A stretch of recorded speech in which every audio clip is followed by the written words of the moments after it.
आज हम शरत चंद्र चट्टोपाध्याय की एक बहुत ही मशहूर रचना देवदास पर बात करेंगे। देवदास एक ऐसी कहानी जो शायद सबने सुनी या देखी होगी। बिल्कुल।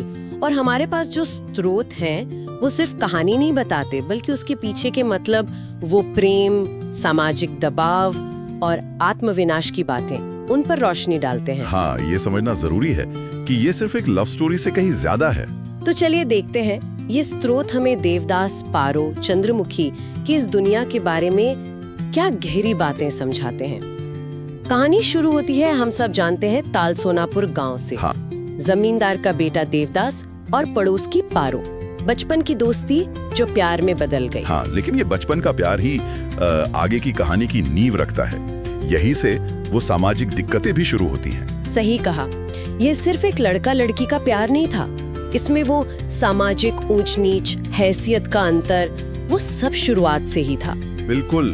और स्रोत इसी पर जोर देते हैं। ये सिर्फ क्लास का फर्क नहीं था, बात थी उस वक्त की जमींदारी व्यवस्था की, पारिवारिक इज्जत, नियंत्रण, इन सब चीजों की। मतलब देवदास के पिता का मना करना सिर्फ इसलिए नहीं था कि पारो गरीब थी। नहीं, वो उससे भी गहरा था। वो एक तरह से अपनी सत्ता, अपने बेटे पर, अपने परिवार की प्रतिष्ठा पर अपने हक का इजहार था।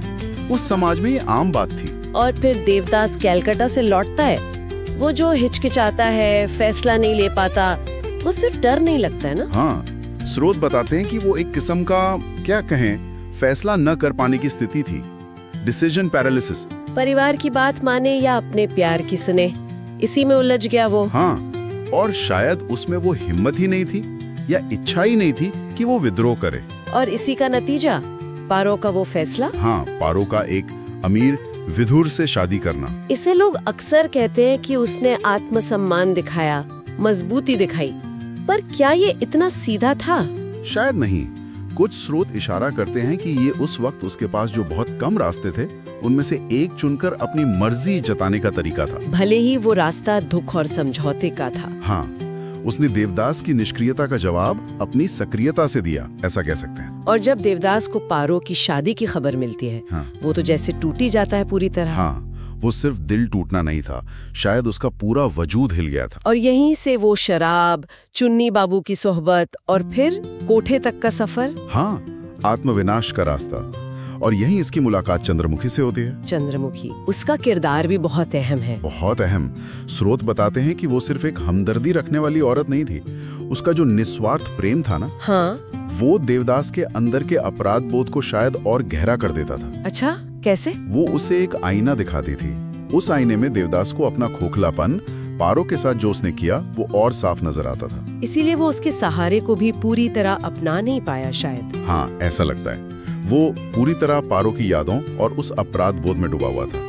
चंद्रमुखी का प्यार भी उसे बाहर नहीं निकाल पाया, बल्कि शायद उसके अंदर की कश्मकश को और तेज कर दिया। बिल्कुल। एक तरफ शरीर शराब से खत्म हो रहा था, दूसरी तरफ आत्मा अपराध बोध से। और फिर वो अंत बहुत दर्दनाक है। वो सफर करके पारो के घर तक जाना, सिर्फ एक बार देखने के लिए।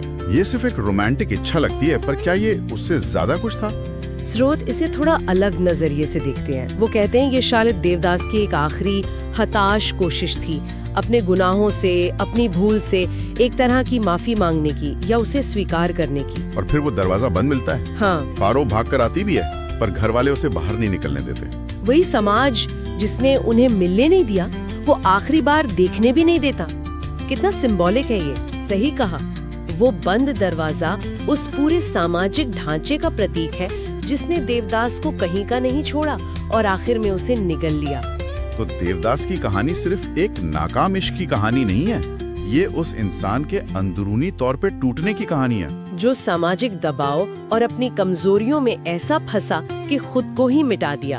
हाँ, उसका अपराध बोध, उसका पछतावा उसे अंदर ही अंदर खा गया। तो मतलब देवदास सिर्फ एक बेचारा हारा हुआ प्रेमी नहीं है, वो उससे कहीं ज्यादा जटिल किरदार है, सामाजिक हालात और अपनी कमजोरियों का शिकार। बिल्कुल। ये उपन्यास यही दिखाता है कि कैसे समाज के बंधन और इंसान के अपने फैसले मिलकर उसकी किस्मत तय करते हैं। देवदास का पतन जितना उसका खुद का किया था, उतना ही उस समाज का भी था जिसमें वो जी रहा था। ये सोचने पर मजबूर करता है कि क्या उस जमाने में उस समाज में देवदास या पारों के पास कोई और रास्ता था भी?